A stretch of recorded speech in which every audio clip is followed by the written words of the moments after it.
Hey everybody, Gears here, and what I really wanted to take a look at was all the interior space here, or rather the lack of it.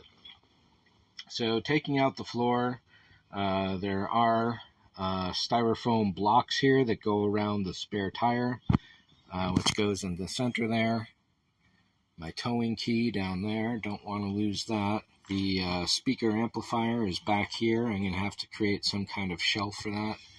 I will be taking out all of this black trim because all I can do is damage it, really, with what I'm going to be doing. Taking off the plastic from this bar here. The Z looks cool through the window, but I won't have a window, so it won't matter too much. And this plastic, I'm going to gain a full inch of space around the entire thing. It's going to be a lot. The curves of the wells in there, those will go away. Those are more straight down. So I'll gain a few cubic inches there. And as to that back wall, I expect I will be keeping that. I don't quite know yet. I want to keep the front half of the ship looking elegant at least, and then this cargo area, because I'm going to be putting stuff in and out of here all the time. This has to stay fairly rugged overall, I think.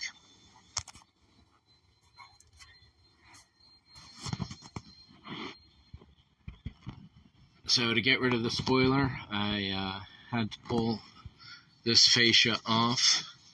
I had these in here to absorb a little water as I was cleaning it all. So every Z I've seen where they take this off, this is always the same paint pattern. A couple pieces of tape, all four corners like that. It's quite strange. Unfortunately, when I pulled mine off, a couple of these pins stayed behind, and I tried pulling them off, but I don't want to break them, so I'm leaving them where they are. But to get that back on, chances are I will have to pull them off or get replacements. So at some point when I do another junkyard run for spare parts, I'll have to get a wrench for that and tighten these in. One trick you should always do is put your bolts back where they came from after you remove something. In this case, it was the windshield wiper motor, and I've got a rubber stopper on order for that, but I have to get a few more sized for the spoiler now. So nowhere near as much room as my Tiburon. Cubic feet less, certainly. I think my Tiburon had a little more, so my Tiburon was as wide as this car, but instead of just having these wheel wells, the whole body came out that way, and frankly, I'm not a fan of the wide wells. I'd rather have the wheels in tight with the body and have a nice, smooth, thin car than this extended stuff. Big problem I'm finding is I'm misjudging where the curbs are because I can't see that fender to know where it is. So consequently, I'm going to have to put some curb whiskers in there or something to help me out, because I've scuffed up that rim a bit too much for my liking.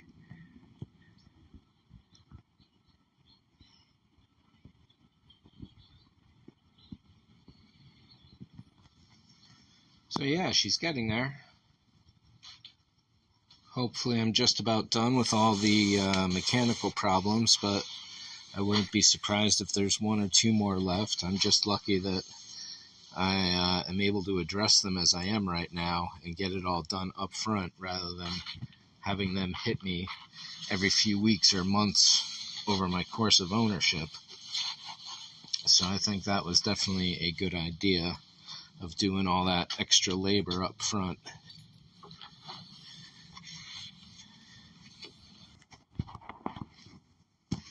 Oh, there is so little space in this car, it's shocking. Behind that center panel there is a little navigation computer screen, so that's useless. The right next to the hazard light, just in front of that holds just a roll of quarters. Despite how big it looks, it's all the internal compartment. There's a little bit of, it's like an inch deep little cubby here, which again is nearly useless. back here on the wall, there's two compartments, but this one is taken up by the DVD for the navigation system, so I'll be pulling that. If I want, this is kind of funny. I'll probably have to, yeah. So if I want to pull the seat back, these two rotate the seat, but there's no seat back pull thing, right? So what I got to do is go way up here. Oh yeah.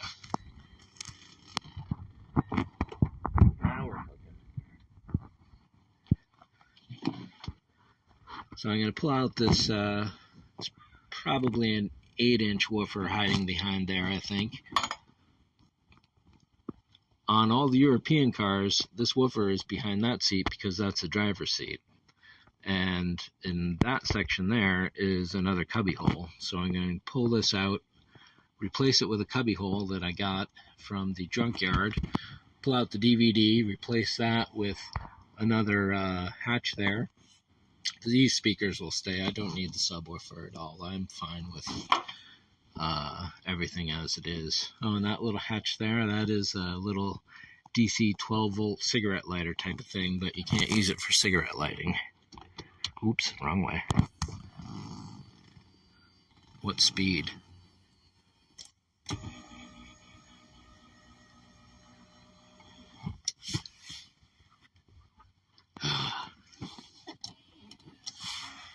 The other side, at least the back, I can flip backward and forward easy. We'll go take a look over there. So yeah, nice simple flip. And again, we got a big compartment here, which is not too bad on the size. I'm going to have to keep oil with me from now on. Owner's manual and stuff like that. And then this little hatch here is pretty good too.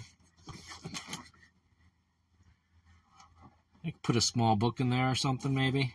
Definitely keep all my documentation for like registration and things like that, I suppose.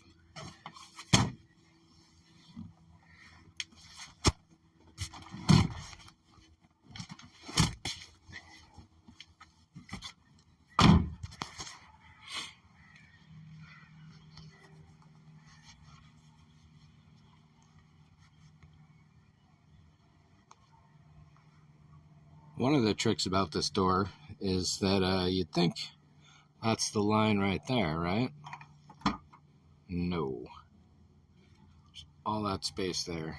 So it's easy to get stabbed on this thing. So I think that's a pretty good overall look at her. I was really hoping to get myself an old 240, and maybe I'll do a video on one of those that I saw, because oh my gosh, that would have been incredible to own. And it's partly an inspiration for this one, because that one was Safari Gold was the color back in 1970. That was serial number 7905 out of 500,000. Oh my gosh, I wish I got it. As bad a condition as it was. But that's a story for another time.